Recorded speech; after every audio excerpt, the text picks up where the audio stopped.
안녕하세요. 카프카 파티션 증설 없이 차례량 한계 돌파하기, 패러렐 컨슈머 적용기에 대해서 말씀드릴 우아한 형제들 서버 개발자 남민정입니다. 먼저 오늘 여러분들께 말씀드릴 내용의 목차는 다음과 같습니다. 저희가 패러렐 컨슈머를 사용하게 된 계기, 패러렐 컨슈머에 대한 개념, 이를 도입하면서 저희가 겪었던 과정과 이를 통해 얻었던 점에 대해서 공유드리고자 합니다. 먼저 저희가 패러렐 컨슈머를 사용하게 된 계기에 대한 부분입니다. 저희는 주문 이벤트 플랫폼이라고 하는 통일된 스펙으로 주문 이벤트가 처리되는 중개 플랫폼을 운영하고 있습니다. 해당 서비스는 쉽게 말해서 이제 배민의 주문이 흘러가는 다리라고 봐주시면 될 것 같습니다. 여러분들께 익숙할 한 그릇이나 음식 배달, 비마트와 같이 배민에서 일어나는 수많은 주문들이 저희 주문 이벤트 플랫폼을 통해서 전달됩니다. 그리고 이렇게 전달된 이벤트는 오른쪽에 있는 것과 같은 다양한 소비처로 향하게 됩니다. 이렇게 흘러간 주문 이벤트를 내부에서 처리하면서 주문과 관련된 플로우들이 배민 안에서 이루어지게 되는 것이죠. 그 주문 이벤트 플랫폼의 내부는 저희 안에서는 카프카를 통해서 구현이 되어 있습니다. 또한 저희는 프로듀서 SDK와 컨슈머 SDK를 제공해서 소비처와 발행처가 보다 편한 연동을 할 수 있도록 지원하고 있습니다. 저희가 이와 같이 플랫폼 제공자로서 지원하고 있는 해당 서비스를 생각하시면서 뒤에 있는 내용들을 좀 더 들어주시면 조금 더 배경에 대해서 이해가 편하실 것 같습니다. 그리고 평화롭던 어느 날 갑자기 울리는 오류 알림이 발생하게 됩니다. 상황은 다음과 같았습니다. 주문 이벤트를 처리하던 소비처 쪽에서 처리량 이슈가 발생한 것이죠. 이로 인해서 카프카 렉이 증가하게 됩니다. 해당 서비스의 경우 처리량 지연 등으로 이벤트 전체 이슈가 발생했을 시 피크 시간 기준으로 약 700TPS의 이벤트가 지연되면서 곧 주문 취소로 이어질 수도 있습니다. 따라서 저희는 이러한 이슈에 대해서 해결책을 고민해야 했습니다. 여러분이라면 해당 상황에 어떻게 해결하셨을 것 같나요? 저희는 이런 세 가지 방안이 있었을 것이라고 생각했습니다. 컨슈머 스케일아웃을 통해서 서버 대수를 늘리거나 메시지 처리 로직을 최적화하거나 혹은 파티션 수를 증가하는 방안입니다. 하지만 안타깝게도 해당 상황에는 세 가지 적용이 모두 어려워서 저희는 자연 해소를 통해서 해결하였습니다. 그런데 같은 이슈가 발생했다고 했을 때 그때도 잘 해결될까요? 그것에 대해서는 저희가 장담할 수 없는 상황이었습니다. 그렇다면 해결책과 그 한계에 대해서 다시 짚어볼 필요성이 생겼습니다.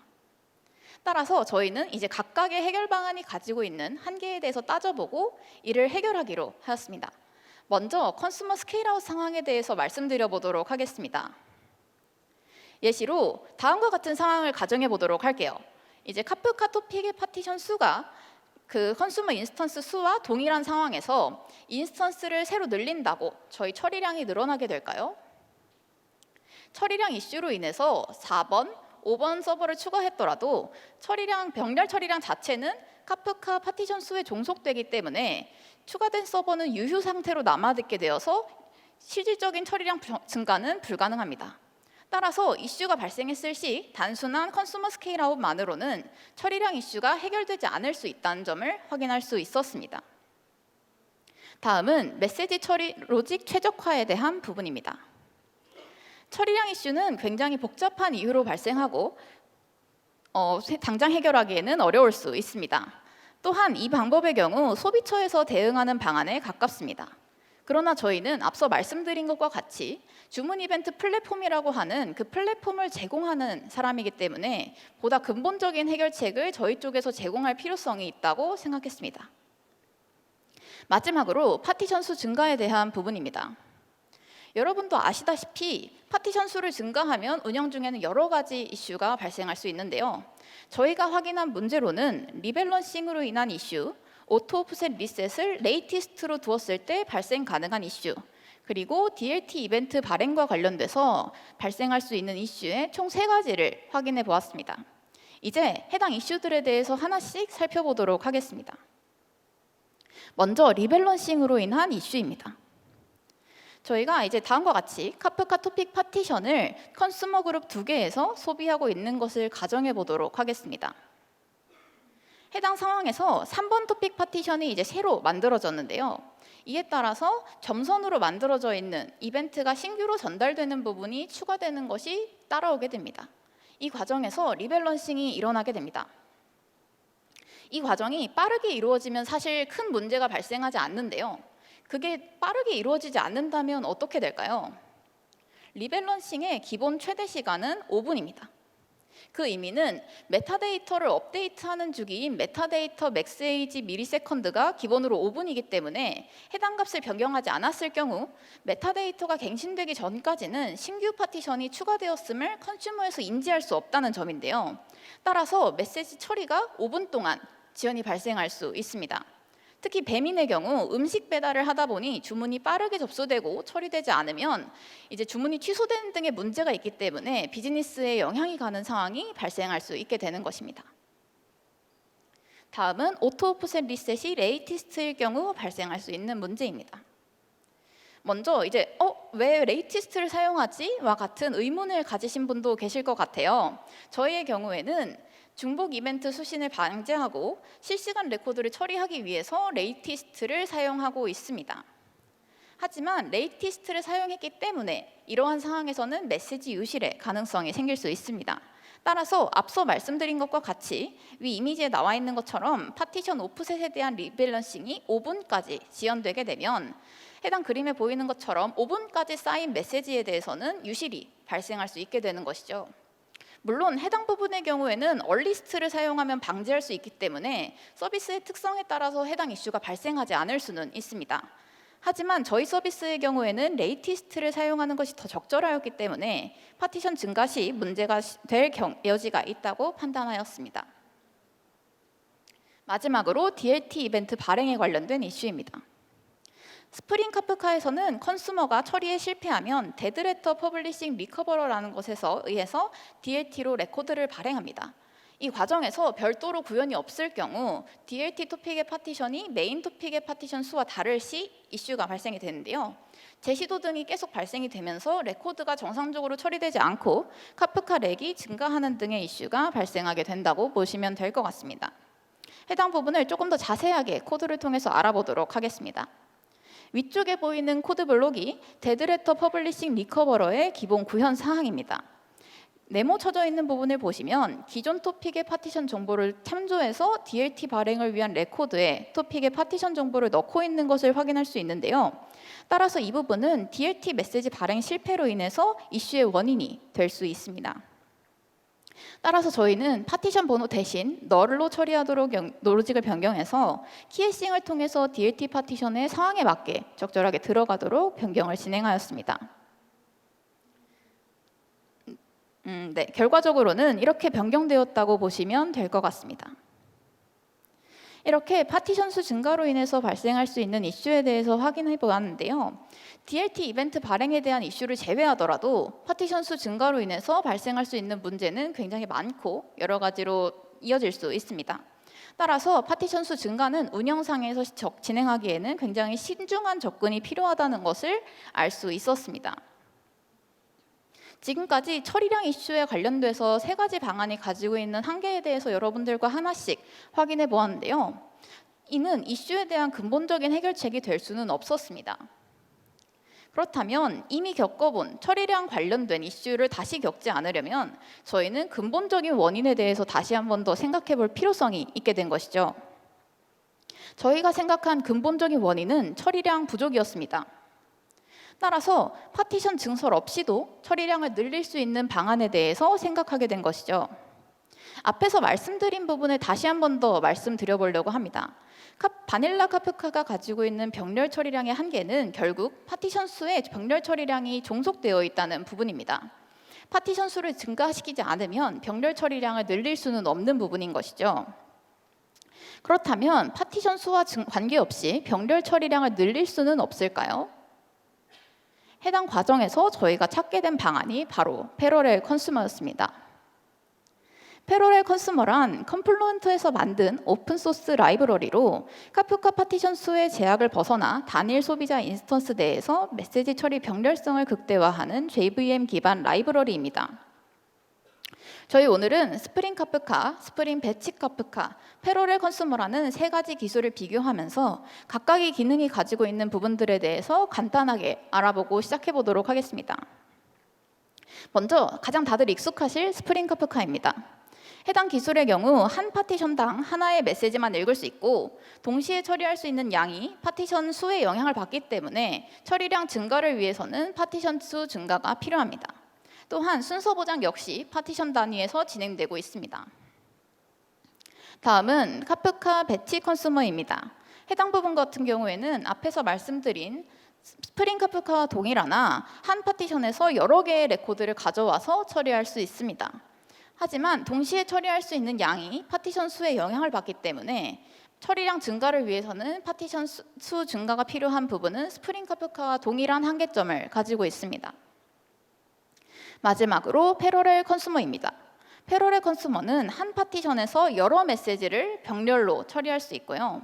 키나 어느더드와 같은 순서 처리 방식을 사용하게 될 경우에는 동시 처리가 파티션 수에 영향을 받지 않기 때문에 파티션 증가 없이 병렬 처리량을 늘릴 수 있게 됩니다.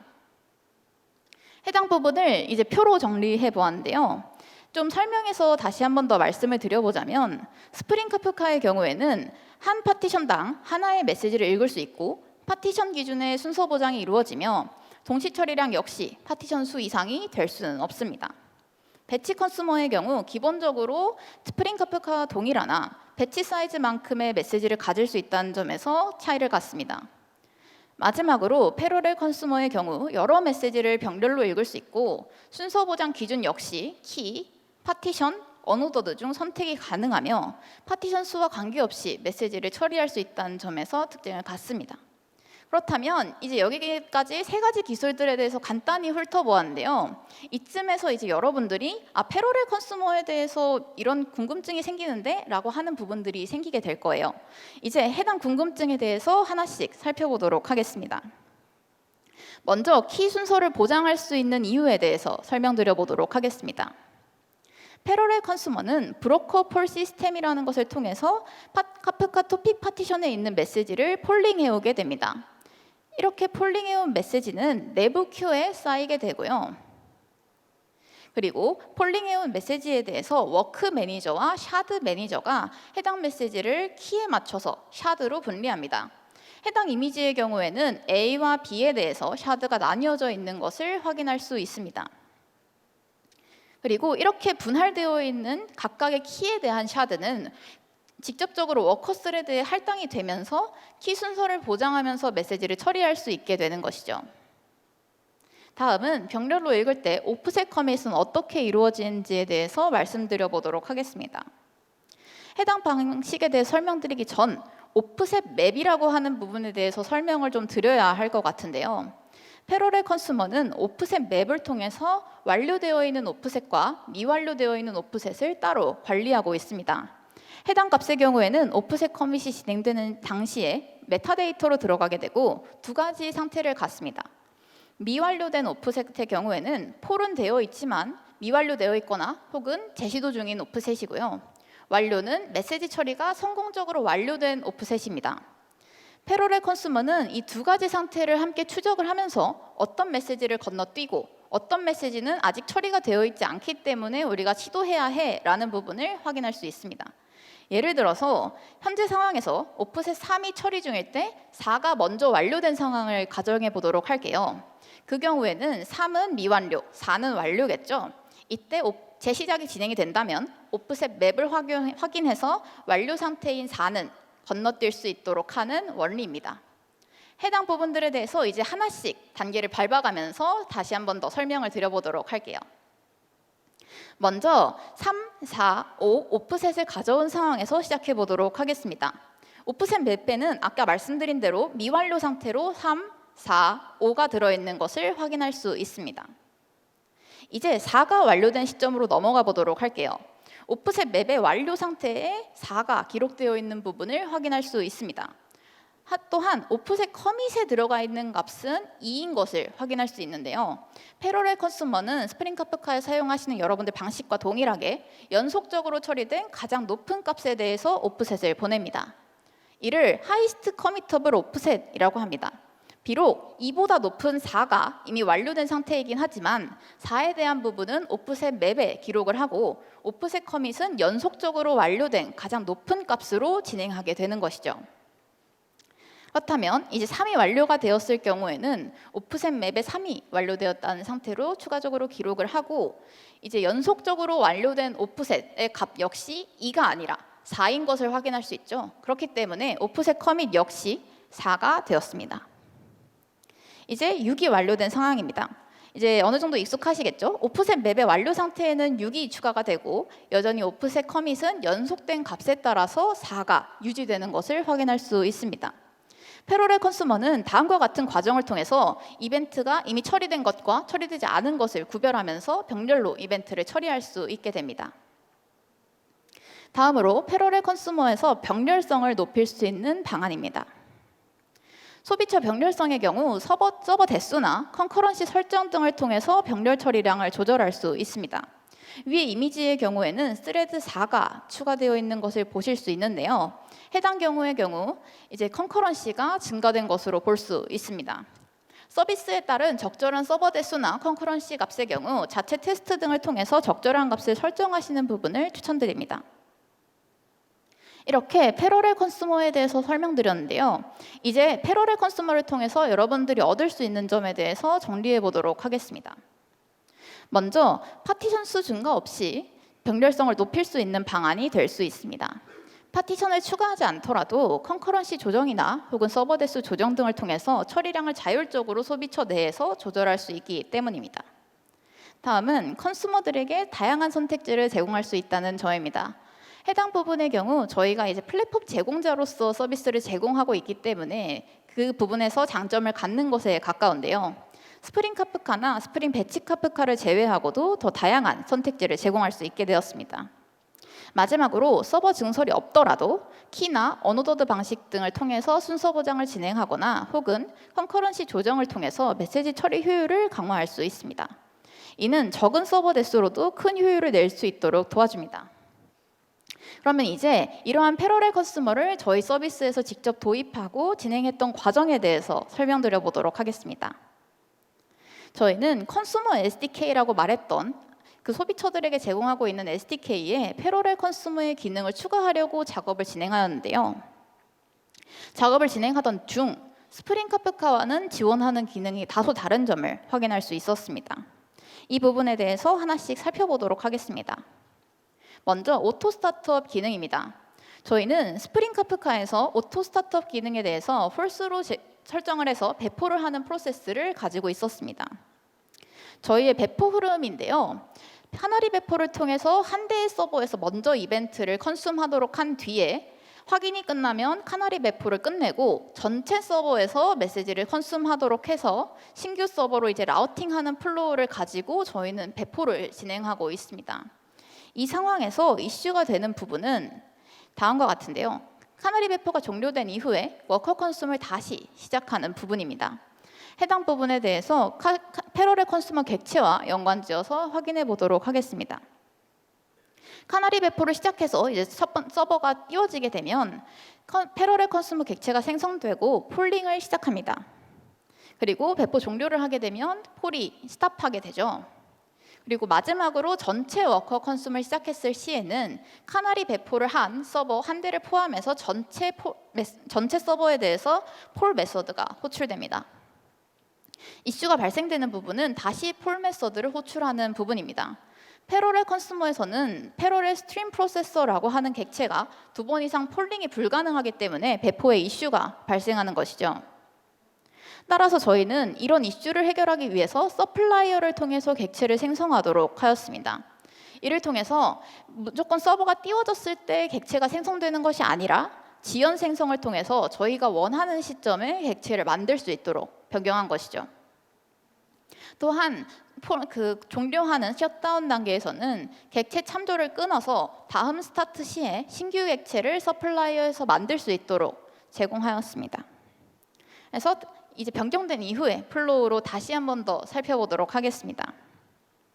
스타트업, 이제 카나리 배포가 시작하게 되면 신규 객체를 만들고 폴링을 시작합니다.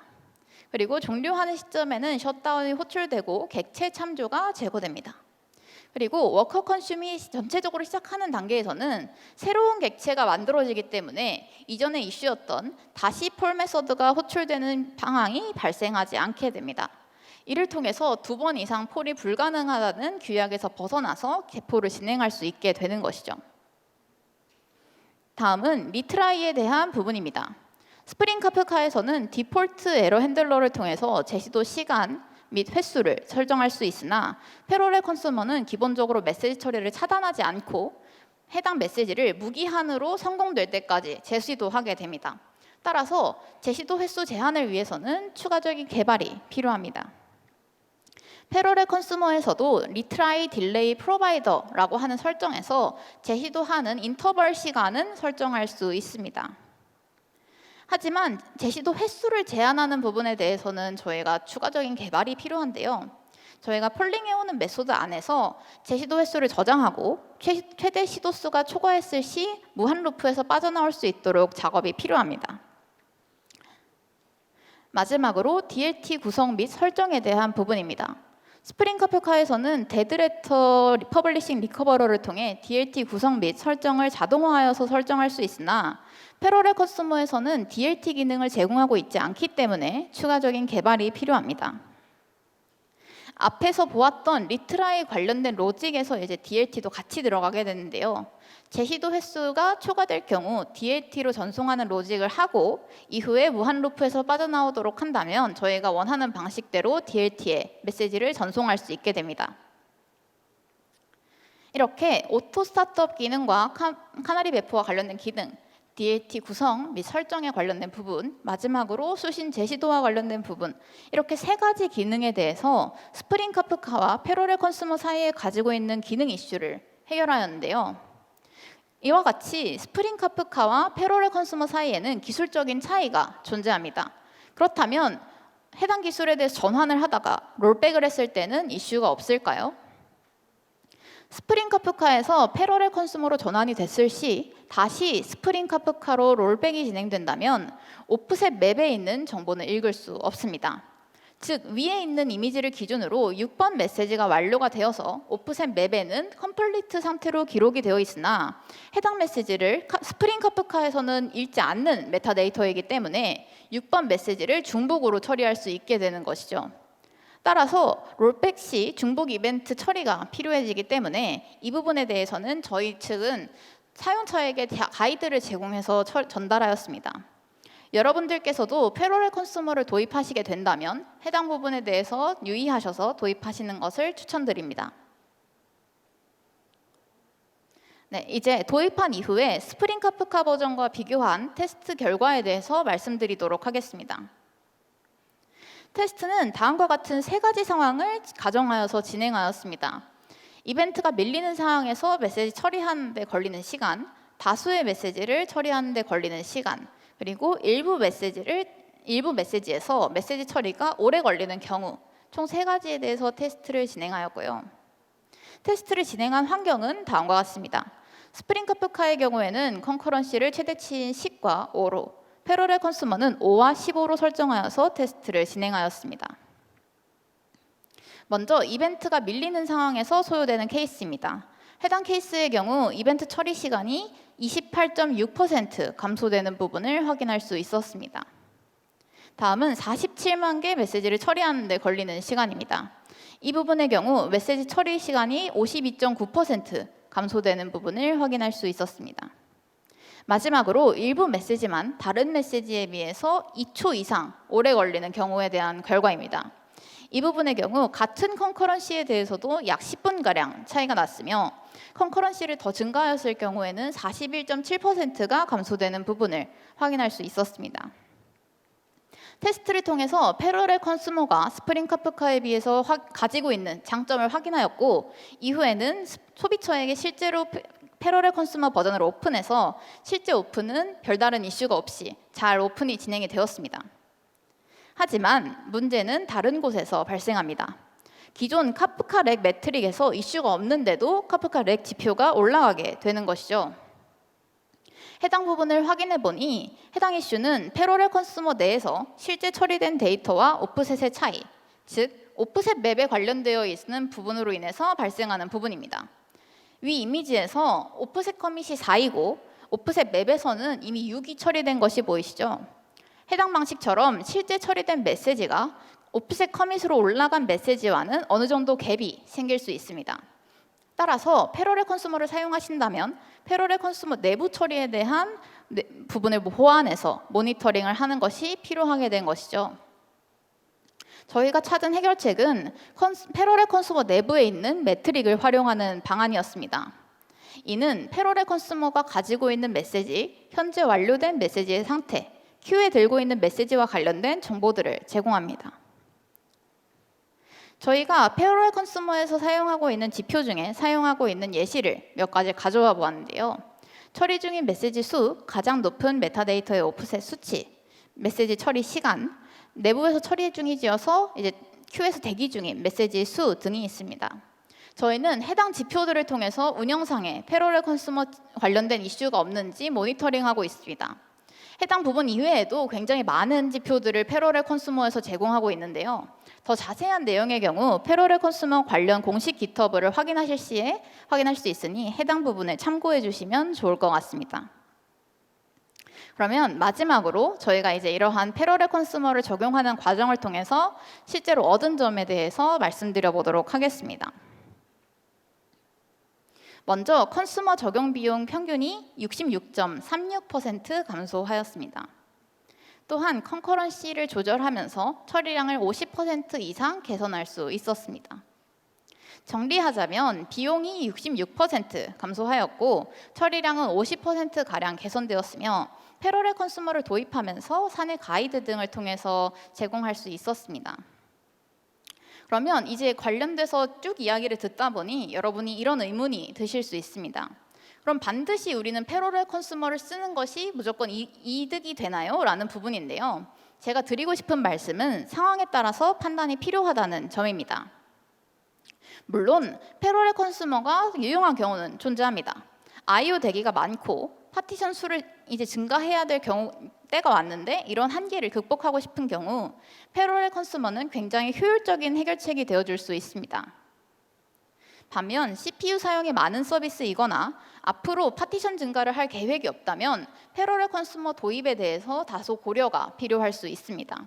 적용하는 데에 있어서 언제나 그렇듯이 러닝 커브나 기술적인 차이가 발생할 수 있기 때문인데요. 모든 기술이 그렇듯이 서비스의 특성에 따라서 적절한 선택을 해주시면 좋을 것 같습니다. 다음으로 제가 해당 과제를 통해서 개인적으로 얻은 점을 한번 공유드리고자 합니다. 이 과제는 제게 이슈가 발생했을 때 이 이슈가 더 이상 발생하지 않기 위해서는 어떻게 할 수 있을까를 고민할 수 있는 경험이었습니다. 크고 작은 이슈들을 맞이했을 때 이것이 당장 해결되었다고 넘어가는 것이 아니라 보다 근본적인 해결책을 위한 방안을 고민할 수 있었습니다. 또한 어딘가에는 분명 저와 비슷한 고민을 한 사람이 있다는 점입니다. 저와 비슷한 고민을 한 사람이 이전에 있었기 때문에 패러렐 컨슈머라는 기술을 사용할 수 있었고 또한 여러분들께서도 한 번쯤은 처리량에 관련된 부분에 고민을 가지셨기 때문에 이런 자리에서 여러분들께 제 고민을 나누는 경험이 되었다고 생각합니다.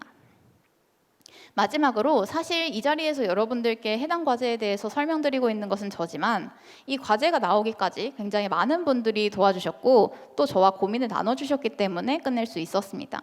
아마 동료분들이 없었더라면 사실 이 과제는 성공적으로 끝나지는 못했을 수 있을 것 같아요. 그렇게 고민을 나누고 함께하는 방법 그리고 협업하는 방법에 대해서 좋은 동료분들과 함께할 수 있어서 또 배울 수 있었던 것 같습니다. 그러면 정말 세션을 마무리하면서 지금까지 했던 이야기에 대해서 한번 정리해 보도록 하겠습니다. 제가 발견했던 문제는 카프카 처리량 이슈가 발생했을 시 처리 해결 방안이 부재하다는 점이었습니다. 해당 부분을 해결하기 위해서 패러렐 컨슈머를 도입하였고 SDK에서의 추가적인 기능 커스텀 및 모니터링 매트릭 수집 등의 작업을 진행하였습니다.